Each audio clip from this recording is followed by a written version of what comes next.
স্থানীয় বাংলা সংবাদ। আসসালামু আলাইকুম। বাংলাদেশ বেতার, রাজশাহী।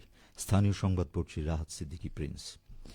রাজশাহীতে যথাযোগ্য মর্যাদা, ভাবভঙ্গি ও আনন্দমুখর পরিবেশে মুসলমানদের ধর্মীয় উৎসব পবিত্র ঈদ উল আজহা উদযাপনের লক্ষ্যে জেলা প্রশাসনের পক্ষ থেকে নানা কর্মসূচি গ্রহণ করা হয়েছে।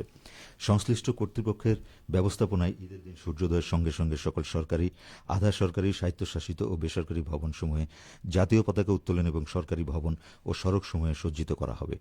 সকাল 7:30টায় মহানগরী হজরত শাহ মুকদুম রহমতুল্লাহ আলাইহে কেন্দ্রীয় ঈদগাহ ময়দানে ঈদের প্রধান জামাত অনুষ্ঠিত হবে। তবে প্রতিকূল আবহাওয়ার কারণে কেন্দ্রীয় ঈদগাহে ঈদের প্রধান জামাত অনুষ্ঠান সম্ভব না হলে সকাল 8টায় হজরত শাহ মুকদুম রহমতুল্লাহ আলাইহের দরগাহ জামে মসজিদে অনুষ্ঠিত হবে। এছাড়া মহানগরীর অন্যান্য ঈদগাহে সংশ্লিষ্ট ব্যবস্থাপনা কর্তৃপক্ষের নির্ধারিত সময়ে ঈদের জামাত অনুষ্ঠিত হবে।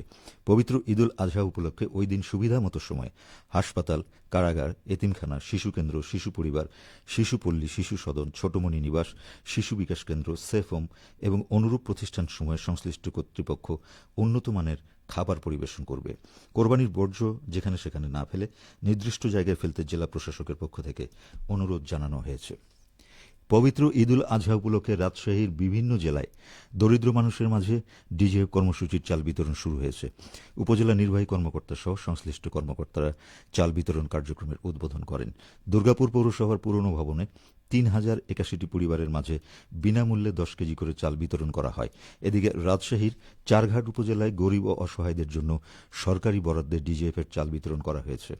চাল বিতরণ কর্মসূচির উদ্বোধন করেন চারঘাট উপজেলা নির্বাহী কর্মকর্তা ও পৌর প্রশাসক জান্নাতুল ফেরদৌস। পৌরসভার 9টি ওয়ার্ডের 4621টি ডিজিএফ কার্ডধারীকে জনপ্রতি 10 কেজি করে চাল দেয়া হয়। এছাড়াও উপজেলার ভায়া লক্ষ্মীপুর ইউনিয়নে 856 জন, চারঘাট ইউনিয়নে 627 জন, সরদহ ইউনিয়নে 601 জন, ষলুয়া ইউনিয়নে 952 জন, ইউসুফপুর ইউনিয়নে 1074 জন, নিমপাড়া ইউনিয়নে 1100 জনকে বিনামূল্যে ডিজিএফের চাল দেয়া হয়। অপরদিকে রাজশাহীর বাঘা উপজেলায় 14,130টি নিম্ন আয়ের পরিবারের ডিজিএফ কর্মসূচির আওতায় বিনামূল্যে 10 কেজি করে চাল বিতরণ শুরু হয়েছে।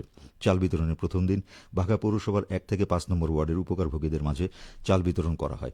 উপজেলা প্রকল্প বাস্তবায়ন কর্মকর্তার দপ্তর জানিয়েছে, বাঘা উপজেলার 2টি পৌরসভা ও 7টি ইউনিয়নে মোট 14,130টি পরিবার ডিজিএফ চাল পাচ্ছেন।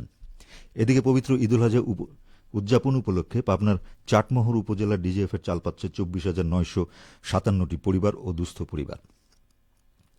উপজেলার 1টি পৌরসভা ও 11টি ইউনিয়নে 10 কেজি করে বিনামূল্যে এই চাল বরাদ্দ দেয়া হয়েছে। নাটোরের নলডাঙ্গায় তামাক নিয়ন্ত্রণ আইন বাস্তবায়নে দিনব্যাপী প্রশিক্ষণ কর্মশালা আজ অনুষ্ঠিত হয়েছে। উপজেলা পরিষদ সম্মেলন কক্ষে অনুষ্ঠিত কর্মশালায় সভাপতিত্ব করেন উপজেলা নির্বাহী অফিসার মোহাম্মদ রেদাউনুল হালিম। কর্মশালায় বক্তারা বলেন, 2040 সালের মধ্যে তামাক নির্মূলের লক্ষ্য নির্ধারণ করা হয়েছে। পাবলিক প্লেস ও পরিবহনে ধূমপানের বিধিনিষেধ কার্যকর করা সহ তামাক নিয়ন্ত্রণ আইন বাস্তবায়নের মাধ্যমে কাঙ্ক্ষিত লক্ষ্য অর্জন করা সম্ভব। এই লক্ষ্য অর্জনে সচেতনতা সৃষ্টিতে সবাইকে দায়িত্বশীল ভূমিকা পালন করতে হবে।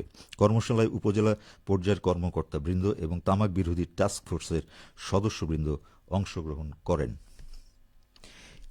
ঈদ উল আজহা ঘনিয়ে আসার সাথে সাথে সিরাজগঞ্জের যমুনা সেতু পশ্চিম সংযোগ মহাসড়কে যানবাহনের তীব্র চাপ সৃষ্টি হয়েছে। যানবাহনের বাড়তি চাপে যানজটের ভোগান্তি এড়াতে খুলে দেয়া হয়েছে হাটিকুমরুল ইন্টারচেঞ্জের পাবনাগামী লেন। আজ সকাল থেকে মহাসড়কে এই চিত্র দেখা যায়। পুলিশ জানায়, পরিবারের সঙ্গে ঈদ উদযাপনে রাজধানী ছেড়ে বাড়ি ফিরছে উত্তর ও দক্ষিণাঞ্চলবাসী। ফলে মহাসড়কে যানবাহনের চাপ বাড়ছে।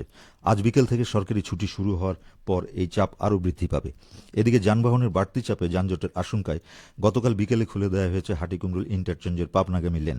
ফলে চাপ কমেছে হাটিকুমরুল গোল চত্বরের। হাটিকুমরুল হাইওয়ে থানার অফিসার ইনচার্জ আব্দুর রব বলেন, যানবাহনের চাপ থাকলেও সিরাজগঞ্জের মহাসড়কে এবার যানজটের আশঙ্কা নেই। মহাসড়কটি 4 লেনে উন্নীত হয় ঈদ যাত্রায় ভোগান্তি কেটেছে।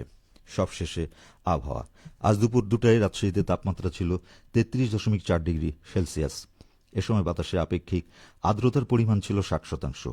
রাজশাহী ও পার্শ্ববর্তী এলাকায় আজ সূর্যাস্ত সন্ধ্যা 6:51। সংবাদ শেষ হল। আমাদের পরবর্তী সংবাদ বিকেল 4:05।